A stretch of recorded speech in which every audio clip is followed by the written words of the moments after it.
तासगावमध्ये नगराध्यक्ष पदासाठी सख्खे भाऊ एकमेकांसमोर। तासगावात भाजप आणि राष्ट्रवादीत अटीतडीची लढत। सुमनताई पाटलांच्या राजकीय वर्चस्वासाठी महत्त्वाची निवडणूक। सांगली जिल्ह्यातल्या तासगाव नगरपालिकेची निवडणूक ही दिवंगत आर पाटलांच्या निधनानंतरची पहिलीच निवडणूक आहे। गेली 15 वर्ष ही पालिका राष्ट्रवादीच्या ताब्यात आहे। मात्र आबांच्या निधनानंतर गेली 1 वर्ष भाजपची सत्ता आहे। यंदा तासगाव नगरपालिकेसाठी 10 प्रभाग असून 22 जागेसाठी निवडणूक होतीये।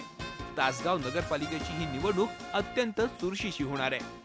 नगराध्यक्ष पदासाठी भाजपकडून डॉक्टर विजय सावंत आणि राष्ट्रवादीकडून ॲडव्होकेट संजय सावंत हे दोघे सख्खे भाऊ एकमेकांविरोधात उभे ठाकलेत।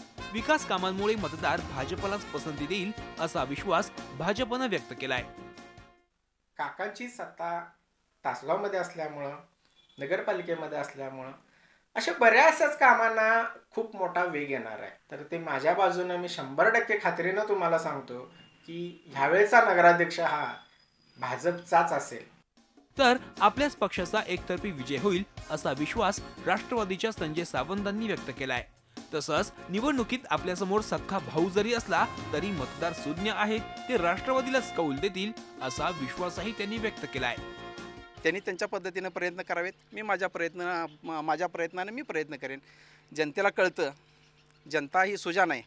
मी तर असं म्हणेन की आमच्या उमेदवारापेक्षा आजची जनता ही खूप हुशार आहे। जनतेने अगोदरच ठरवलेलं असते काय करायचं काय नाही। सत्य असत्य जनतेला कळेल आणि त्याचा परिणाम आपल्याला दिसून येईल। तासगावात काँग्रेस आणि शिवसेना देखील निवडणुकीच्या रिंगणात आहे। मात्र खरी लढत भाजप विरोधात राष्ट्रवादी अशीच आहे। शहरात अनेक समस्या असल्या तरी आपल्याच पक्षानं तासगावचा विकास केल्याचा दावा भाजप आणि राष्ट्रवादीचे नेते करतायत।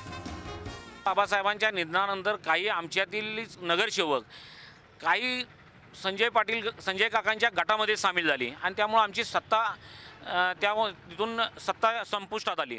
परंतु जरी सत्ता संपुष्टात आली असली तरी त्यांनी 9 महिन्याच्या काळामध्ये या शहरामध्ये कोणत्याही प्रकारचा विकास करू शकले नाहीत। या शहरामध्ये ते म्हणतायत आम्ही ड्रेनेज केलं, रस्ते केले, हे रुटीन मॅटरचं काम आहे। 32 कोटी आणले।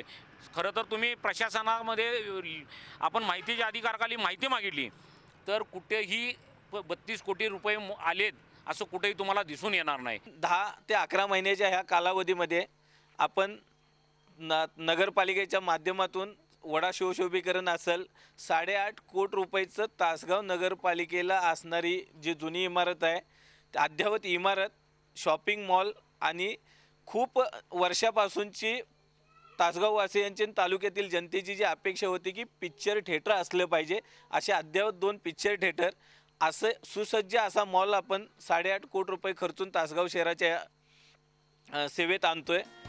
राजकीय दृष्ट्या महत्त्वाच्या असणाऱ्या तासगाव नगरपालिकेमध्ये जनता कुणाच्या बाजूने कौल देते हे येत्या काही काळात स्पष्ट होईल।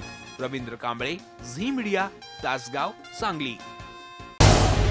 झी 24 तास रहा एक पाऊल पुढे।